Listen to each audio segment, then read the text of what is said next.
Good morning student, class 10 विषय हिंदी साहित्य पाठ्य पुस्तक क्षितिज चैप्टर पाठ 13 गद्य भाग से शीर्षक आज का सर्वेश्वर दयाल सक्सेना जी के द्वारा रचित मानवीय करुणा की दिव्य चमक के प्रश्नोत्तर। इसके लेखक सर्वेश्वर दयाल सक्सेना जी हैं। इस चैप्टर का यह भाग तीसरा है, जैसा कि आप देख रहे हैं। हमने आज से दो क्लास में भाग में इस चैप्टर के जो दो भाग पढ़ लिए हैं हमने, उसमें फर्स्ट भाग में हमने एक बहुत ही अद्भुत व्यक्ति के बारे में पढ़ा था, बिल्कुल जो कि देवदार वृक्ष की तरह था, जिसकी देवदार वृक्ष का एक ऐसा वृक्ष होता है जिसकी छाया प्राप्त होने पर, जिसके संपर्क में आने पर, जिसकी सुगंध लेने के बाद में, जिसकी छाया के नीचे आने पर व्यक्ति अपने सभी कष्टों को, अपनी सभी कठिनाइयों को, सभी समस्याओं को भूलकर आनंद की प्राप्ति जिस प्रकार करता है, उसी प्रकार जो फादर कामिल बुल्के थे, उनके संपर्क में आने से व्यक्ति अपने सभी कष्टों को भूलकर सुख आनंद की प्राप्ति करता है। ऐसे शख्स के बारे में हमने पहले भाग में पढ़ा, उनके कदकाठी और स्वरूप रंग रूप के बारे में पढ़ा, उनके व्यक्तित्व के बारे में पढ़ा।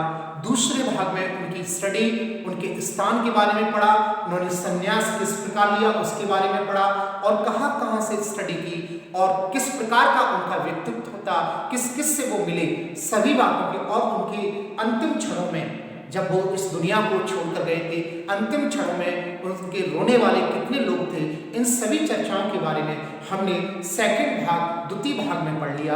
अब हम तीसरे भाग में पढ़ने जा रहे हैं इस चैप्टर से संबंधित प्रश्न और उत्तर, जो कि पाठ्य पुस्तक के प्रश्न और उत्तर होते हैं चैप्टर के बाद में, क्रमशः उनके बारे में हम पढ़ने जा रहे हैं। आज का हमारा यह टॉपिक है। जैसा कि पहला प्रश्न है, फादर की उपस्थिति देवदार की छाया जैसी क्यों लगती थी? जो फादर थे, जिनका पूरा नाम फादर कामिल बुल्के था, उनकी उपस्थिति देवदार वृक्ष की तरह किस प्रकार लगती थी? अर्थात प्रश्न यह है जिसके आंसर में मैं आपको बताने जा रहा हूं कि जो फादर कामिल बुल्के थे, उनकी उपस्थिति देवदार वृक्ष की तरह इसलिए लगती थी, जिस प्रकार देवदार वृक्ष जितना शीतल और छाया से युक्त होता है, सुख संपन्नता से युक्त होता है, फादर कामिल बुल्के, जिन एक शख्स का नाम है जो बेल्जियम के रहने वाले थे, जिनके बारे में चैप्टर पूरा लिखा गया है सर्वेश्वर दयाल सक्सेना जी के द्वारा, इनकी शीतल छाया का यह तात्पर्य था कि इनके अंतर्गत दूसरे के प्रति जो अपनत्व और दूसरे के प्रति जो ममत्व की भावना थी, जैसा कि बताया गया इस चैप्टर के अंतर्गत सर्वेश्वर दयाल सक्सेना जी ने, कि जब किसी से ये मिलते तो उस सामने वाले को बड़े ही सुख और आनंद की प्राप्ति होती थी कि वो सभी अपने कष्टों को भूल जाता था, और एक बार जब किसी से घनिष्ठ संबंध बना लेते थे तो उसे वो कभी टूटने नहीं देते थे, चाहे हजारों वर्ष क्यों न हो जाए। इनकी वाणी में और वात्सल्य और करुणा भरी हुई थी। ये दूसरे के साथ में अच्छा व्यवहार करते थे। बताते हैं कि एक बार व्यक्ति अगर इनसे मिलने संपर्क में आ जाए तो वो जीवन के जितने भी कष्ट होते थे वो सबको भूल जाता था। दूसरी बात, यहाँ तक इस चैप्टर के अंतर्गत कहा गया है कि जहाँ कहीं भी किसी प्रकार का उत्सव होता था, जैसा कि उनके पुत्र का उत्सव हुआ, यहाँ इस लेखक हैं इसके सर्वेश्वर दयाल सक्सेना जी के, यहाँ जब पुत्र का उत्सव हुआ था तो उस उत्सव में इन्होंने बड़े भाई की तरह, अर्थात जिस प्रकार बड़े भाई का कार्य होता है अपने छोटे भाइयों को निर्देशन देना, उस प्रकार इन्होंने उनके उत्सव में उपस्थित होकर अपनत्व की, वात्सल्य की भावना, अपने छोटे भाइयों के प्रति प्रेम की भावना के माध्यम से इन्होंने वहां सहभागिता निभाई। इन सभी कारणों से हम कह सकते हैं कि जिस प्रकार देव वृक्ष के संपर्क में आने से व्यक्ति को सुख और आनंद की प्राप्ति होती है, उसी प्रकार एक सज्जन जिनका नाम है फादर कामिल बुल्के, उनके संपर्क में आने से आनंद की प्राप्ति होती है। और इस प्रकार इन कारणों से हम कह सकते हैं कि दादा फादर कामिल बुल्के थे, वह एक देवदार वृक्ष की तरह थे। यह इस प्रश्न का आंसर हो जाता है। सेकंड प्रश्न है, फादर बुल्के भारतीय संस्कृति का एक अभिन्न अंग किस प्रकार पर ऐसा कहा गया है, किस आधार पर ऐसा कहा गया है? फादर कामिल बुल्के को भारतीय संस्कृति का अभिन्न अंग हम निम्न कारणों के आधार पर कह सकते हैं।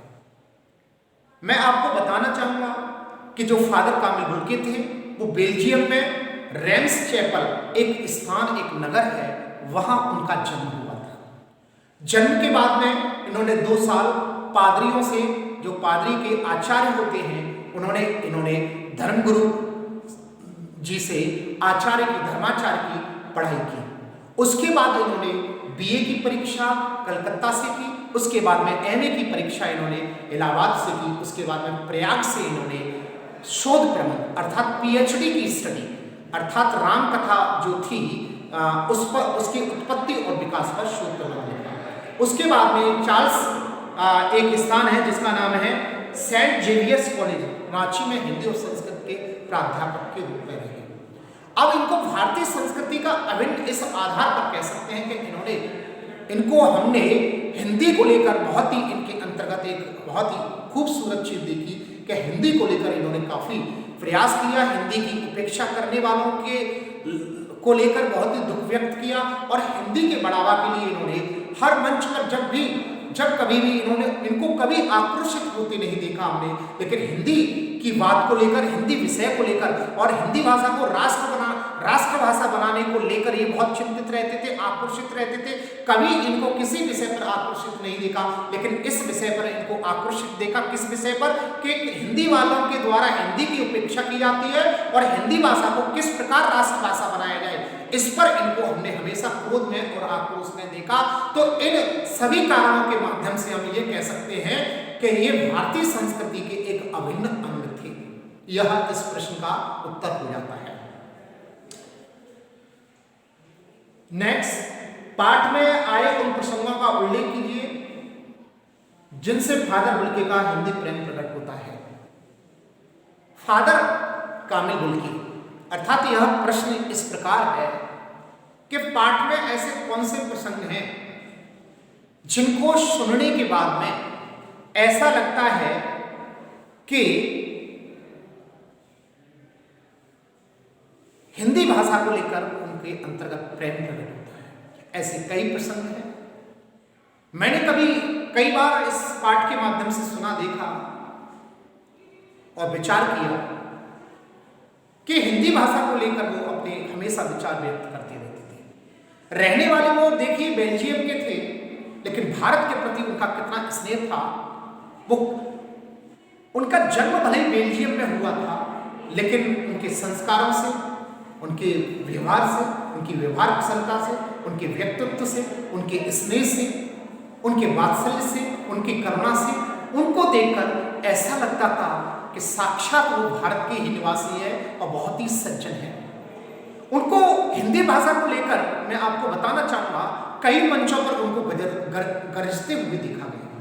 हिंदी भाषा को किस प्रकार राष्ट्रभाषा बनाया जाए, इस विषय को लेकर चिंतित होते हुए कई बार देखा गया है।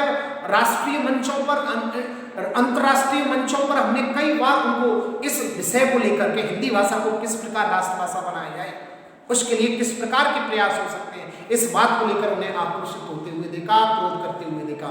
दूसरी बात, जो हिंदी भाषा के ही क्षेत्र के लोग हिंदी भाषा की उपेक्षा करते हैं, इस विषय को लेकर भी उनको काफी चिंतित और आक्रोशित क्रोध में देखा गया।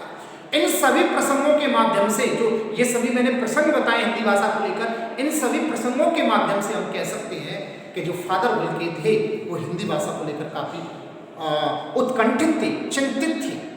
इस प्रकार यह इस प्रश्न का उत्तर यह हो जाता है।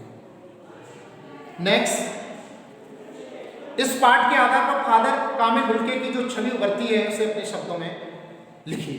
इस पाठ के आधार पर फादर कामिल बुल्के की जो उपस्थिति है बहुत ही मिलनसार उपस्थिति है। जैसा कि मैंने बताया था, सबके प्रति उनका अच्छा भाव था, सबसे वो बहुत सुंदर तरीके से मिलते थे। एक बार व्यक्ति से जब मिल लेते थे तो उस व्यक्ति को वो कभी नहीं भूलते थे। उनके अंदर वो वात्सल्य व करुणा थी कि जिस किसी से एक बार संबंध बना लेते थे उसको कभी नहीं भूलते थे, चाहे वो 10 साल क्यों ना हो, चाहे वो 20 साल क्यों ना हो। इनका मिलने का तरीका गले से गले मिलना, जैसे किसी ईश्वर से हम मिल रहे हैं। ये जब किसी से मिलते थे गले से गले, दौड़ के आते थे, अपने हृदय से लगाते थे, और मिलने के बाद में सामने वाले से ये अवश्य पूछते थे कि और सब घर पर कैसे हैं, क्या हाल चाल है, कैसा सब घर पे कुछ संपन्न तो है। सबसे पहले इनके मिलने के बाद में व्यक्ति, पता नहीं इनके मिलने में, इनकी वाणी में, इनकी छाया में क्या जादू था कि व्यक्ति मिलने के बाद में वो अपने सभी कष्टों से मुक्त हो जाता था, अर्थात सभी कष्टों को वो भूल जाता था। फादर कामिल बुल्के के अंतर्गत वह जादू था, वह देवदारपन था, वह देवदार वृक्ष की तरह थे। वो शीतल और ठंडक और दूसरों के कष्टों को निवारण करने में इतने थे कि वो जब कोई भी व्यक्ति इनसे मिल जाता तो पता नहीं उसके जो जितने भी कष्ट हुआ करते थे, जितने भी दुखीपन हुआ करता था, वो छूमंतर हो जाता था, पता नहीं। अर्थात इनकी वाणी में हमेशा वात्सल्य की करुणा चमकती थी, वात्सल्य की करुणा टपकती रहती थी इनकी वाणी के माध्यम से। इनके अंदर दूसरे के प्रति अत्यधिक स्नेह था, चाहे वो किसी भी कौम का व्यक्ति हो, सबसे ये दिल से, हृदय से मिलते थे। इन सभी विचारों के माध्यम से हम कह सकते हैं कि फादर कामिल बुल्के थे एक बहुत ही तपस्वी किस्म के इंसान थे। ये 4 प्रश्नों के उत्तर हो जाते हैं आपके पहले भाग में। अब सेकंड भाग में जो बचे हुए प्रश्न हैं उनके आंसर मैं आपको दूंगा।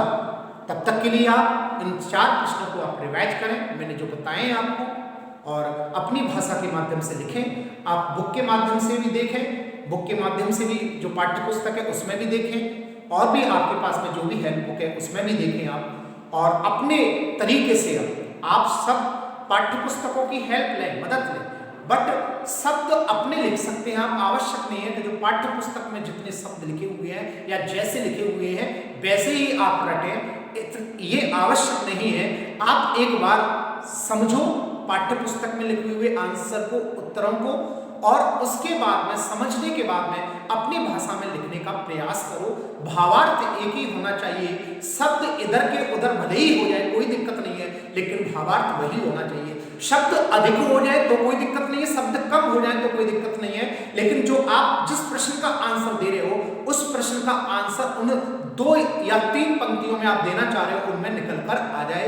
यह मेरा कहने का तात्पर्य है। अर्थात मेरे द्वारा जो भी प्रश्नों के उत्तर में एक प्रश्न को ब्लैक बोर्ड पे लिखाऊं तो काफी टाइम लग जाएगा, आप जानते हैं, और आप एलकेजी यूकेजी के स्टूडेंट तो हैं नहीं कि आपको एक प्रश्न को बिल्कुल लिखाने की जरूरत है, फिर आप उसमें से ब्लैक बोर्ड के माध्यम से नकल कर अपनी कॉपी में लिखें। अर्थात मैं आपको एक प्रश्न का एक्सप्लेन बहुत अच्छे तरीके से कर रहा हूं, आप केवल सुनते रहिए। सुनने के बाद में अपने विचारों के माध्यम से, अपने शब्दों के माध्यम से उनको लिखने का प्रयास कीजिए। तब तक के लिए thank you, all the best, may God bless you.